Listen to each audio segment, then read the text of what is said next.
information to identify what occurred here. So, and go here and then to Alan. Kyle Mazza from UNF News. Former President Trump visited East Palestine and decried the Biden administration, your federal government response. What's your reaction to him saying that and decrying the Biden administration, Transportation Secretary Pete Buttigieg for not visiting too soon, in his words?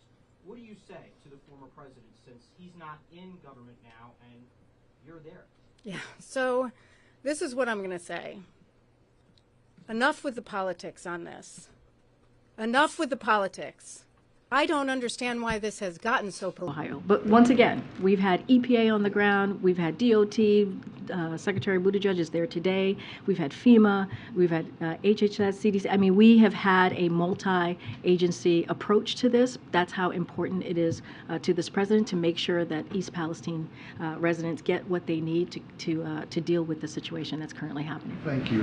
So look, as you've heard from the president many times, we certainly want to see an end to this war. That is something that we would like to see, and it could happen if Mr. Putin decided to leave Ukraine and stop the war that he started, stop the brutal war that he has started against the Ukrainian people. But right now, we don't see any reason or any evidence that Russia is willing to negotiate here. And when it comes to that, any negotiation, we've said this numerous of times, nothing about Ukraine without Ukraine. So what we're going to continue to do is make sure that the Ukrainians have what they need to be able to continue their success on the battlefield. And if there is a time where President Zelensky is ready to have that conversation, he will have strength at the negotiation table. Skeptical about this so-called China peace initiative. Look, I'm not going to speak to that. That is for China to speak to. What we're saying is we would love to see an end to this war. Of course, this almost one-year war that Russia has caused. An aggression, a brutal aggression that Russia has put on the Ukrainian people. Let's not forget, this is their sovereignty. This is about their democracy, their freedom.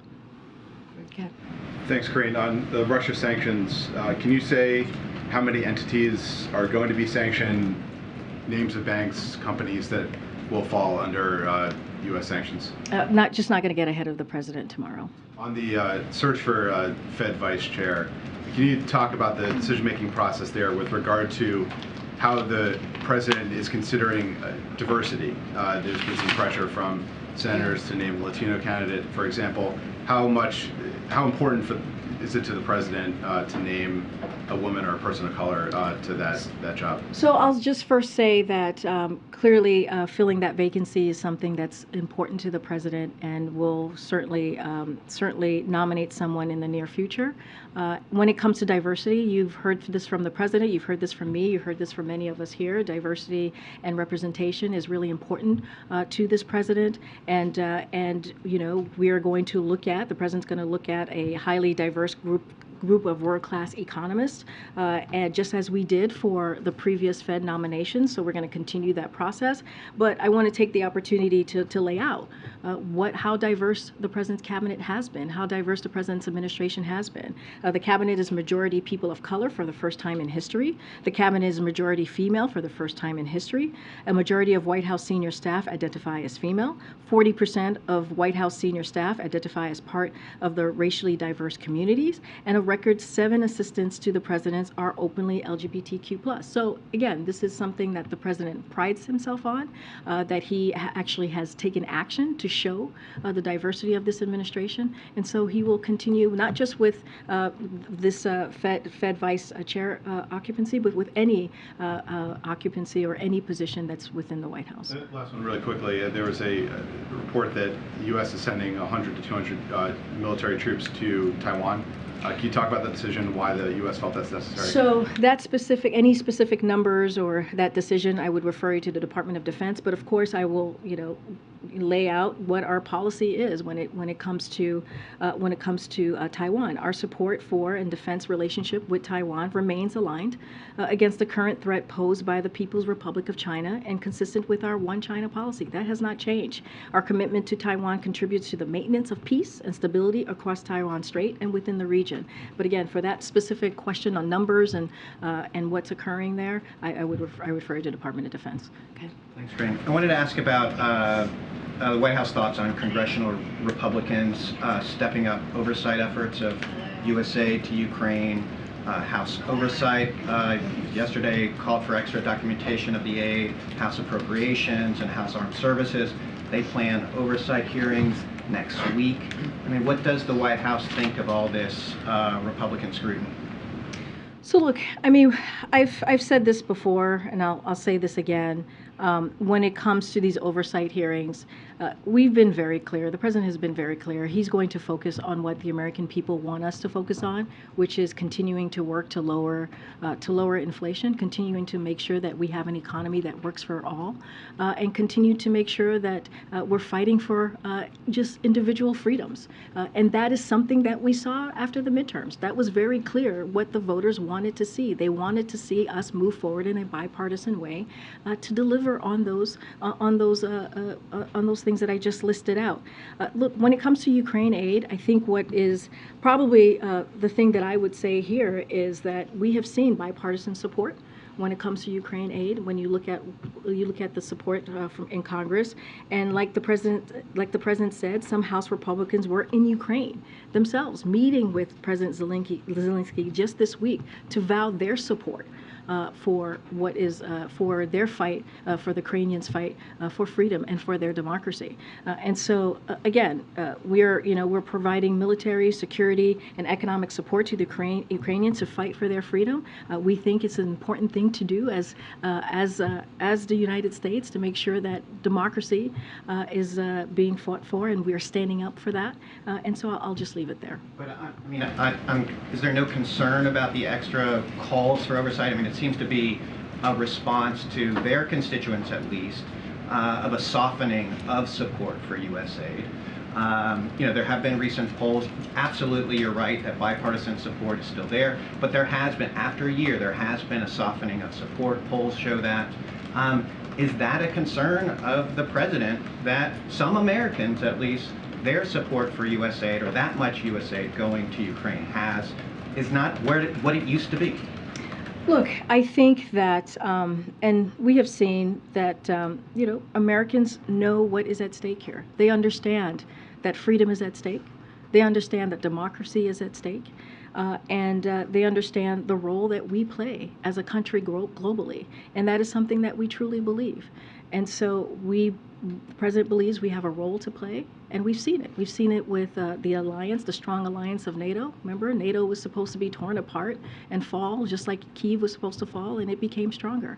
We've seen the West come together. We've seen Europe come together, and we saw the president really speak to that on the world stage this week. Not just to Ukrainians, not just to Russia, but to the world stage about what this means for all of us. So we think Americans understand that.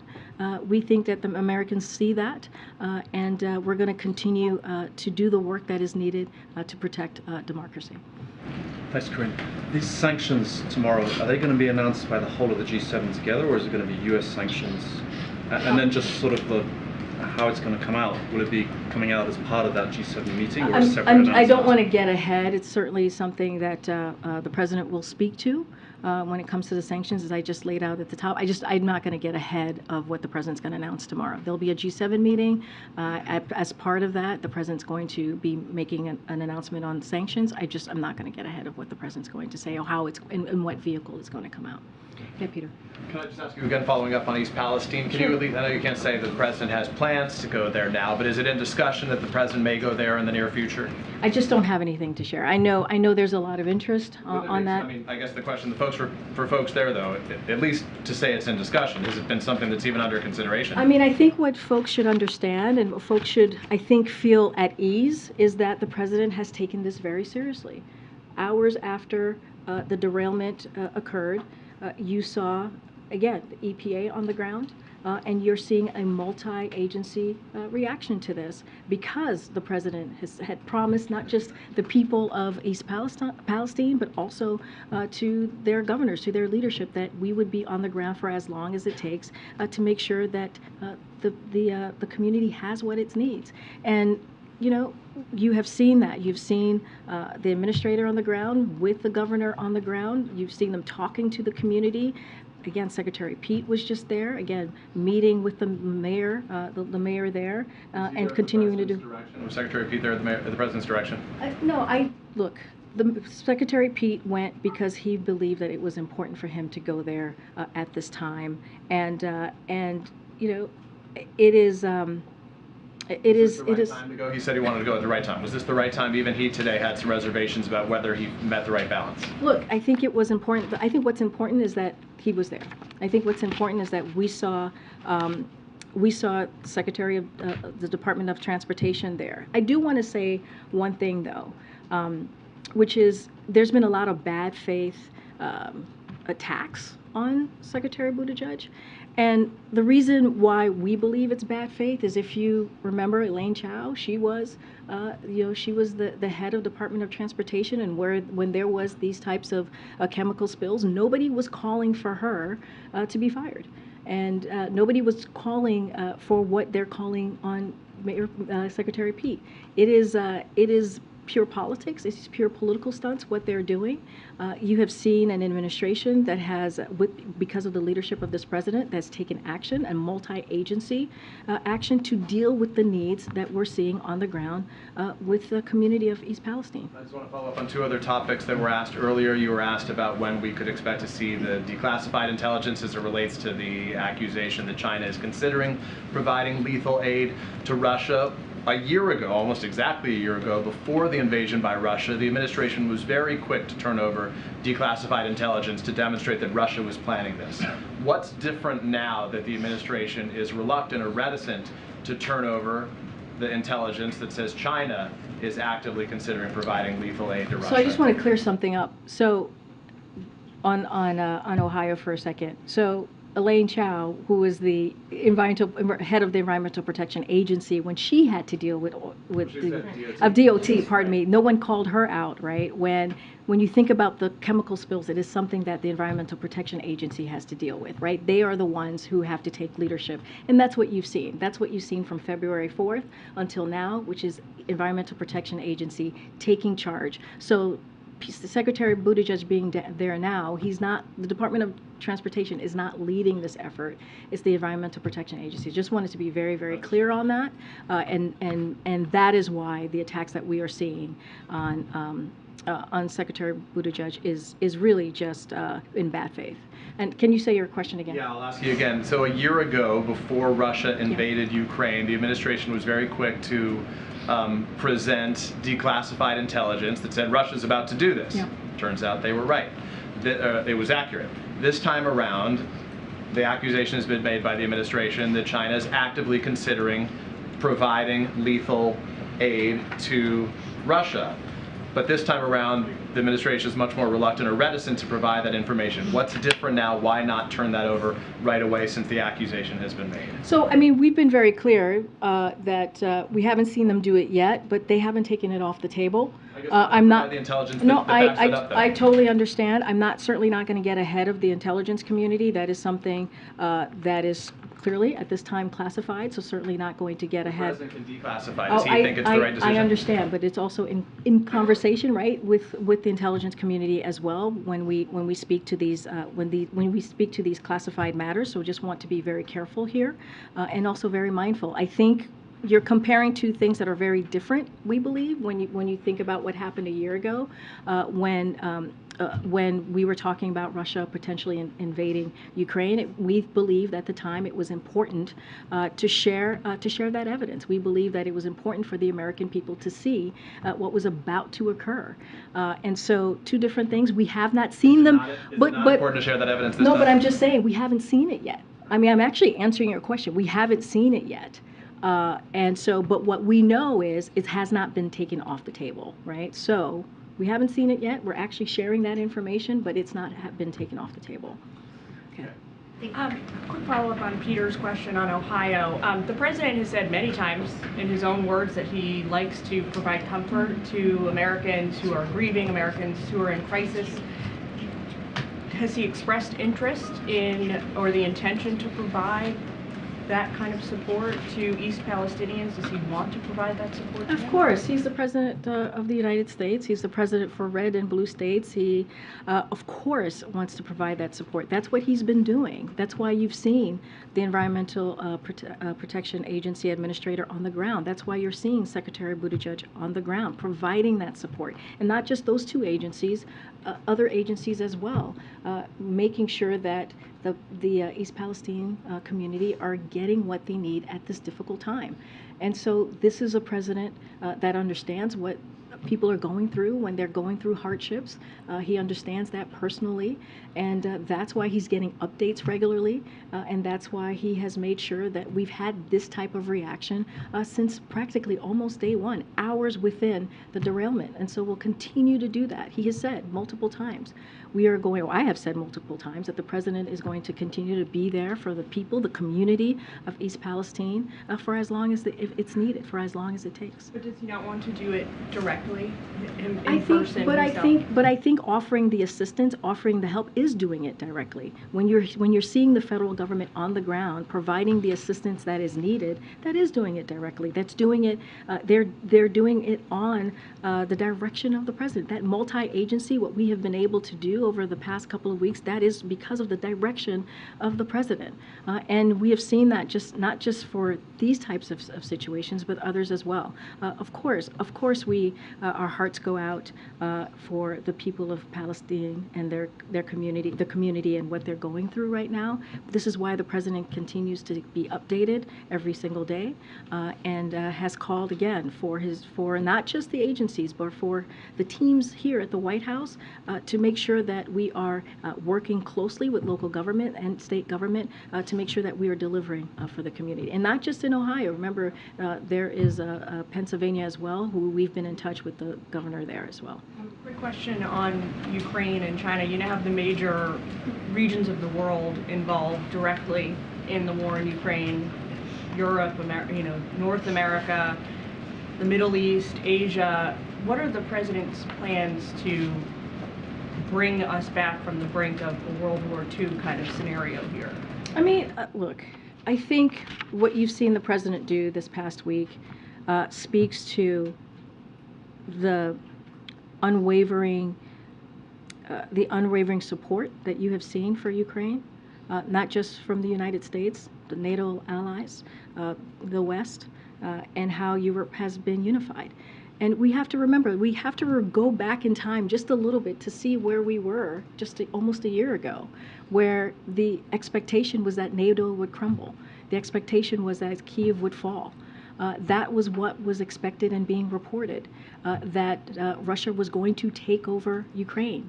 And it has not happened. And that is because of the strength that we have seen of the alliance and the partnership that we have seen. And that's what the president was there for this week, to continue to show that.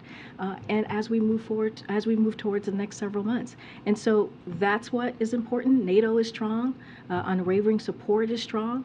Our support for Ukraine is strong. And we're sending a message not just to the Ukrainians and their bravery and what they've been able to do for this past year, but also to Russia and to the world.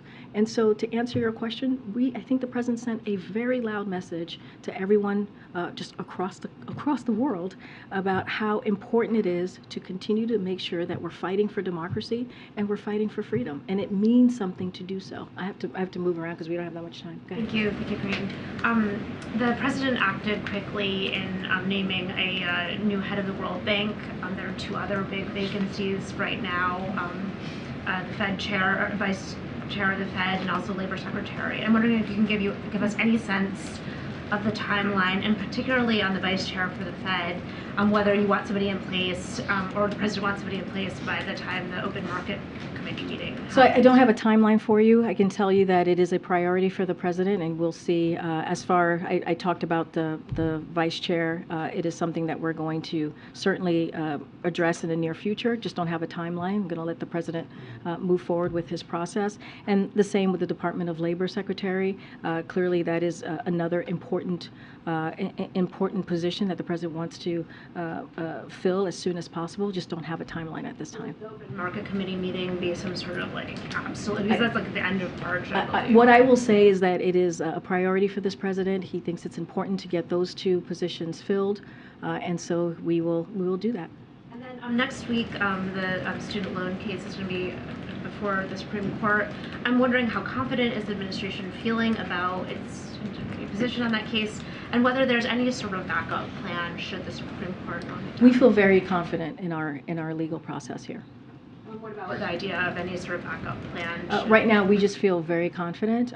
Look, we have to remember what the student loan plan means and why the president put that forward. It's to help tens of millions of Americans, give them a little breathing room, give them an opportunity as we're coming out of this pandemic, this once-in-a-generation pandemic, and folks are remember, one of the reasons we put this forward was because we were going to lift the payment, the loan payment, the student loan payment, to give them a little extra breathing room to make sure that they're able to get back on their feet as they were having to. Some of them had to pay back their student loans, and so this is we see this as an important policy that is going to help millions, again, tens of millions of Americans across the country who need it, who need that opportunity to start a family, who need that opportunity to buy a home. And so it is unfortunate to us that Republicans are out there, Republicans officials across the country are out there trying to stop something, trying to stop a policy that would really help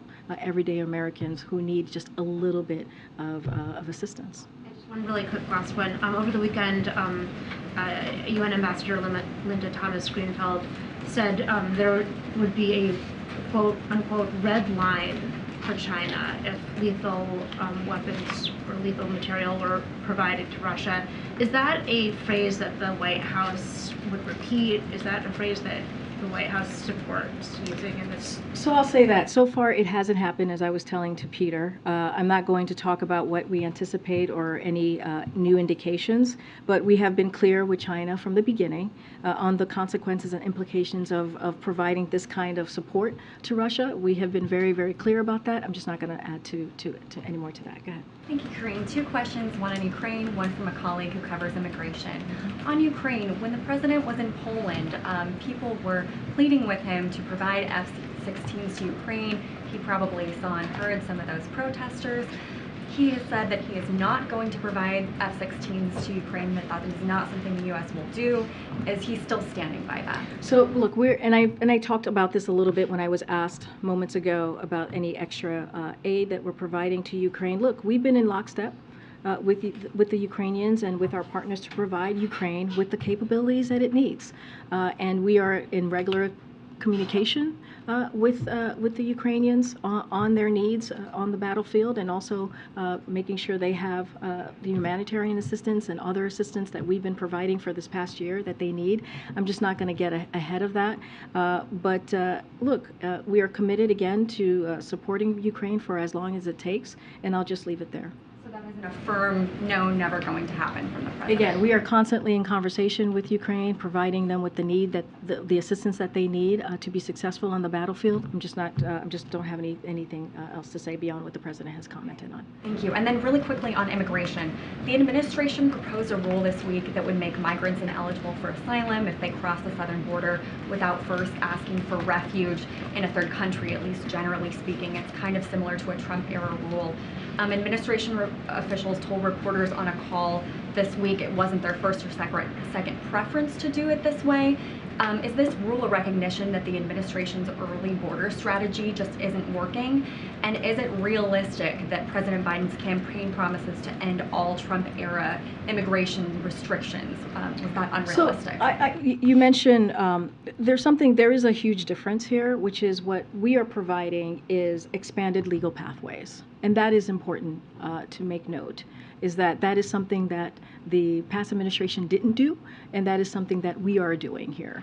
Look, on day one, the president put forward a comprehensive immigration reform proposal, and that's showing that the president was taking this very seriously. And the way that we see this is Congress needs to act. And what was happening currently right now is Congress is not acting. So what you're seeing from the Department of Homeland Security is they are using the tools that is being presented to them so that we can deal with this situation and do it in a safe and orderly and humane way. And that's what we're doing here. And let's not forget, if you look at the parolee program that we put forth, remember the president announced on January 5th some of the proposals that on how he was going to move forward. He talked about expanding the parolee program. You have 4 countries, Cuba, Nicaragua, Venezuela, and Haiti. And if you look at that program, it's been very successful. It has brought down legal migration by 97%. And so we see that is working. But this president is going to use the tools that he has. The Department of Homeland Security, as you're seeing, is using the tools that they have in front of them to deal with this real issue. And let's not forget, when it comes to Title 42, it's going to lift on May 11th. So we believe that we had to take steps to deal with this. We can't leave it on the NGOs. We can't just leave it on the communities. We also have to take steps to deal with this issue. Okay, go ahead. Just 2 questions. First of all, the president frequently visits the sites of many natural and man-made disasters, and this situation in East Palestine has clearly required a multi-agency response from the federal and the state level. So I guess I'm just struggling to understand why the president wouldn't go to East Palestine.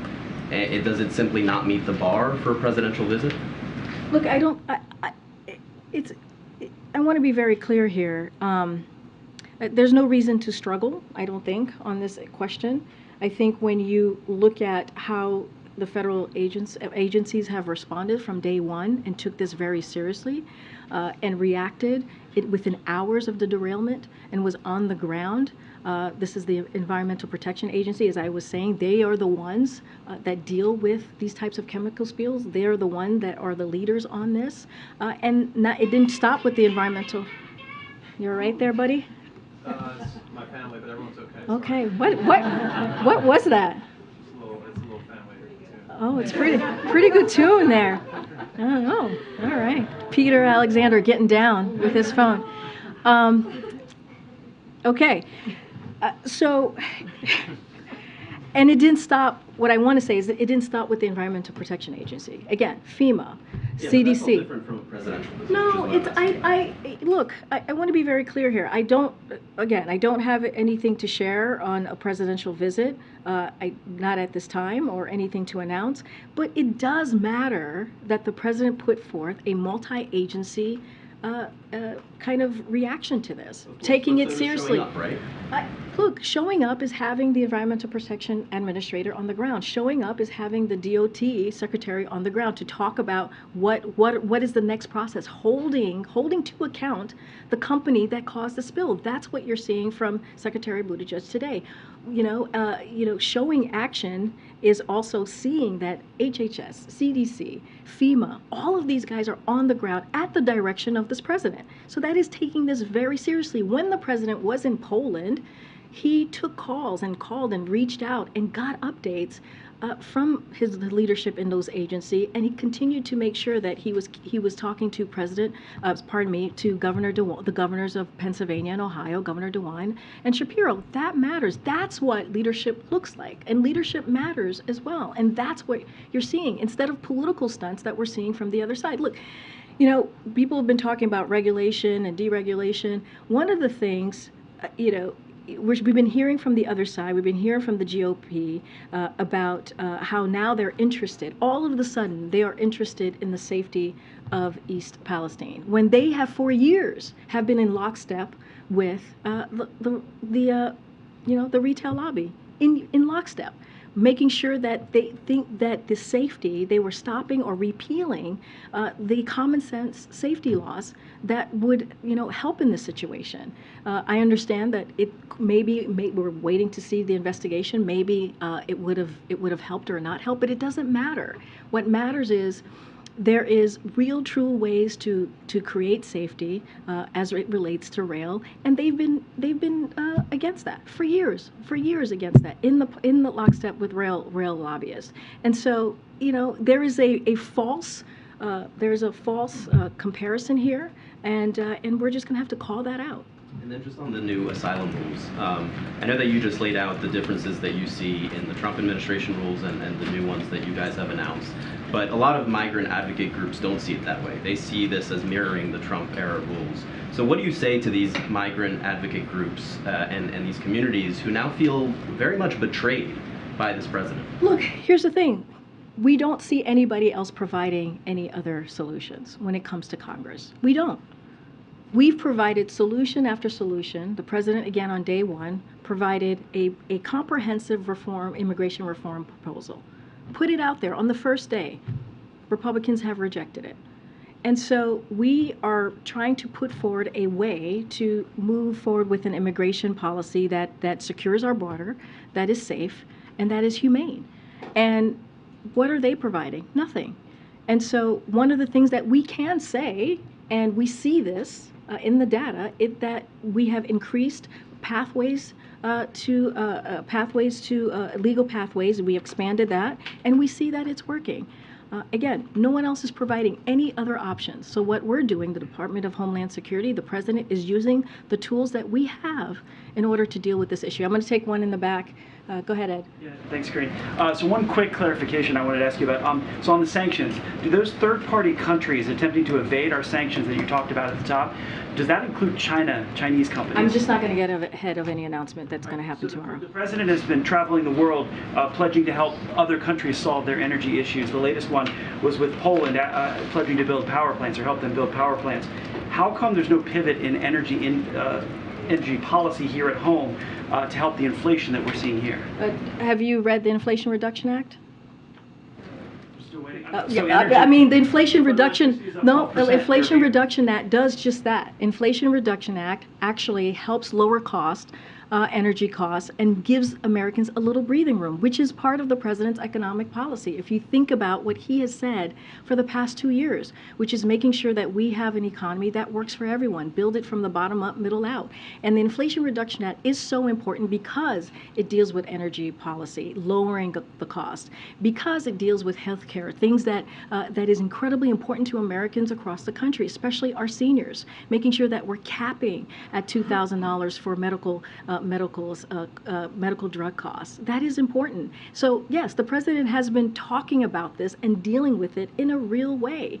And we're seeing that his economic policy is working. The Inflation Reduction Act, not only does it lower costs when it comes to healthcare and energy, but it's also going to lower the deficit by $200 billion, something else that the president cares about when it comes to making sure that we are not adding to our deficit. And that shows how fiscally responsible this president is. I got to keep going. Go ahead, April. Welcome. She said April. I'm sorry. No worries. Sorry, Michael. Two questions, Karine, real fast. Going back to Palestine. You say that the federal government is going to hold Norfolk Southern accountable. But what is the long-term commitment from the federal government as it relates to the residents there when it comes to the water, when it comes to the soil, and when it comes to the air? We're going to be there to assist the East Palestine community for as long as it takes. That's what the president said. We're going to be there to assist for as long as it takes, and that's what you will see from this president. And it's not the first time. Anytime there is some sort of devastating event, you've heard the president say that over and over that, and he has actually kept to his word over the last 2 years. And so that's what you're going to see. When you look at what the chemical was, the toxin can be evidence itself years later. Will the federal government be there that long as it takes, as you say, just watching? Well, as you know, there's an investigation going on at this moment, so we're going to let that investigation continue. But, you know, we're going to assist for as long as it takes. We're going to make sure that the company cleans up, pays for the cleanup, pays for the work that the EPA is doing currently right now. That's what you heard from Administrator Regan, and we're going to, you know, we're going to be consistent and stick to that. And you heard from the NTSB today with their initial finding to tell us what happened, but we still don't know the why. And last question. There seems to be more activity from a lot of groups who are very upset with what Ron DeSantis is doing when it comes to cutting off the AP courses on African American history. With that said, I'm sure this White House has talked about it, but is the president talking to Education Secretary Cardona about what steps can be done to rally other states to make sure that education is that teaching facts? So as you know, when it comes to education and making sure our children are getting what they need in the classroom, the education that they so deserve, that is something that's important to the president. He always talks about how the First Lady is an educator, and clearly it's something personal to him and to the First Lady. I do not have any specific conversation to read out about what's currently happening happening in Florida. And I know you've heard me talk about it. You've heard others from the administration speak to what we're seeing currently on the ground. But I don't have any specific conversation that is specific to policies or anything that's being done. But clearly, making sure that our children get the education that they so deserve is certainly important to this president. I'm going to take another. Okay. I know. Okay. I'm going to take one. Go ahead, Alex, in the back. Oh, hey, no, right. Alex. I'm sorry. I was calling Alex. Oh, thank you. Yeah. Karine, we're seeing violence escalate in the Middle East, and I think we all know the president's stated position on Israeli security and Palestinian statehood. But what can this administration do right now to keep that from spiraling out of control? So let me just speak to the most recent violence that we have seen in Israel. I know my colleagues at the State Department spoke to this yesterday, and I just want to reiterate because I think it's important for us to reiterate from here at the podium. We're tracking the Israeli raid in Nablus very closely, and mourn the loss of civilian lives. We hope for the speedy recovery of those injured. While we recognize the very real security concerns facing Israel and the West Bank and Gaza, we are extremely concerned by the ongoing violence. We urge Israel and Palestinian Authority to protect against further loss of civilian life. Yesterday's events further underscore the urgent need for both sides to take steps that de-escalate tensions, prevent further loss of civilian life, and work together to improve the security situation in the West Bank. And that's what we think we need to be doing together. One thing I do want to just read out a little bit here. The National Security Council Coordinator for the Middle East and North Africa, Brett McGurk, is currently in the Middle East North Africa region with an interagency delegation for a series of diplomatic engagements. His trip will include stops in Egypt, Jordan, Oman, UAE, and we don't have anything further to preview on this engagement at this time. But this is something clearly that we take very seriously. You know, Secretary Blinken was in the region recently, and so again, we're going to continue to call out the concerns that we're seeing, and I'll just leave it there for now. All right, guys. Thank you so much. Catholic bishop murdered in California. Karine, does the president have a response on the Catholic bishop murdered in California?